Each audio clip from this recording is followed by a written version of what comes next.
Turkey ਤੇ Syria ਦੇ ਵਿੱਚ 7.8 ਮੈਗਨੀਚਿਊਡ ਦੇ ਭੂਚਾਲ ਤੋਂ ਬਾਅਦ 23,000 ਲੋਕਾਂ ਦੀ ਮੌਤ ਕਨਫਰਮ ਹੋ ਚੁੱਕੀ ਆ। 78,000 ਤੋਂ ਵੱਧ ਲੋਕ ਬੁਰੀ ਤਰ੍ਹਾਂ ਫੱਟੜ ਹੋਏ ਹੈਗੇ ਆ।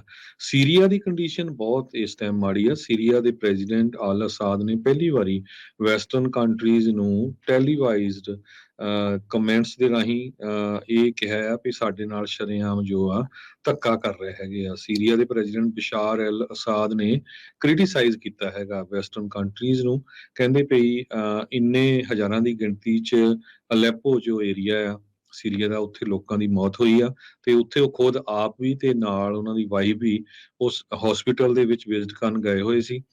11 ਮਿਲੀਅਨ ਲੋਕ ਇਸ ਡਿਜ਼ਾਸਟਰ ਦੇ ਨਾਲ ਅਫੈਕਟ ਹੋਏ ਆ।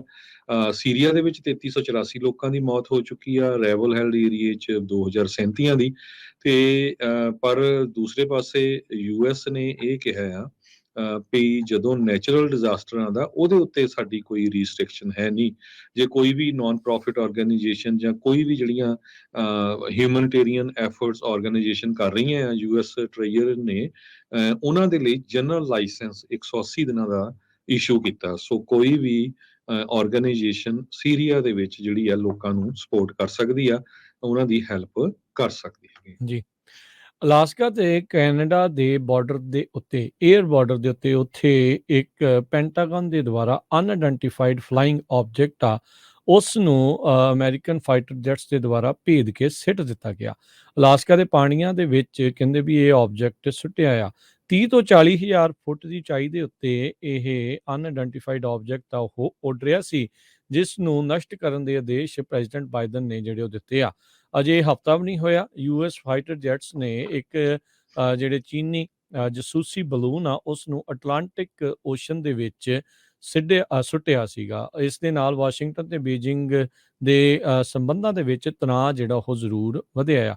ਯੂਐਸ ਅਧਿਕਾਰੀਆਂ ਨੇ ਇਹ ਕਨਫਰਮ ਤਾਂ ਨਹੀਂ ਕੀਤਾ ਵੀ ਕੀ ਇਹ ਜਿਹੜਾ ਅਨਆਇਡੈਂਟੀਫਾਈਡ ਫਲਾਈਂਗ ਆਬਜੈਕਟ ਸੀਗਾ ਇਹ ਕੋਈ ਬਲੂਨ ਸੀਗਾ, ਪਰ ਕਹਿੰਦੇ ਵੀ ਇਹ ਉਸ ਐਲਟੀਟਿਊਡ ਦੇ ਉੱਤੇ ਟਰੈਵਲ ਕਰ ਰਿਹਾ ਸੀ ਜਿੱਥੇ ਸਿਵਿਲੀਅਨ ਏਅਰਕ੍ਰਾਫਟਸ ਨੂੰ ਖਤਰਾ ਹੋ ਸਕਦਾ ਸੀ। ਅੱਜ ਨਿਊਜ਼ ਕਾਨਫਰੰਸ ਦੇ ਵਿੱਚ ਜੌਨ ਕਰਬੀ ਜਿਹੜੇ ਵਾਈਟ ਹਾਊਸ ਦੇ ਸਪੋਕਸਮੈਨ ਆ, ਉਹਨਾਂ ਨੇ ਜਿਹੜਾ ਉਹ ਕਿਹਾ ਵੀ ਪ੍ਰੈਜ਼ੀਡੈਂਟ ਬਾਈਡਨ ਨੇ ਆਰਡਰ ਦੇ ਦਿੱਤਾ ਸੀਗਾ ਵੀ ਇਸ ਅਨਆਇਡੈਂਟੀਫਾਈਡ ਆਬਜੈਕਟ ਨੂੰ ਅਲਾਸਕਾ ਦੇ ਥੱਲੇ ਜਿਹੜਾ ਆ ਉਹ ਸਿੱਟ ਦਿੱਤਾ ਜਾਵੇ। ਸੋ ਅਜੇ ਸਪਾਈ ਬਲੂਨ ਵਾਲਾ ਕਿੱਸਾ ਜਿਹੜਾ ਹਰਜੋਤ ਸਿੰਘ ਜੀ ਮੁੱਕਿਆ ਨਹੀਂ ਸੀਗਾ ਤੇ ਨਵੀਂ ਜਿਹੜੀ ਚੀਜ਼ ਆ ਉਹ ਸਾਹਮਣੇ ਆਈ ਆ। ਉਧਰ ਨਾਲ ਹੀ ਜਿਹੜੀ ਇਹ ਵੀ ਚੀਜ਼ ਪਤਾ ਲੱਗੀ ਆ, ਯੂਐਸ ਨੇ ਚਾਈਨਾ ਦੇ ਜਿਹੜੇ ਸਪਾਈ ਬਲੂਨਸ ਦੇ ਫਲੀਟ ਆ ਉਸ ਨੂੰ ਟਰੈਕ ਕਰਨ ਦਾ ਮੈਥਡ ਅਜੇ ਪਿਛਲੇ 1 ਸਾਲ ਦੇ ਵਿੱਚ ਹੀ ਜਿਹੜਾ ਉਹ ਡਿਵੈਲਪ ਕੀਤਾ ਸੀਗਾ।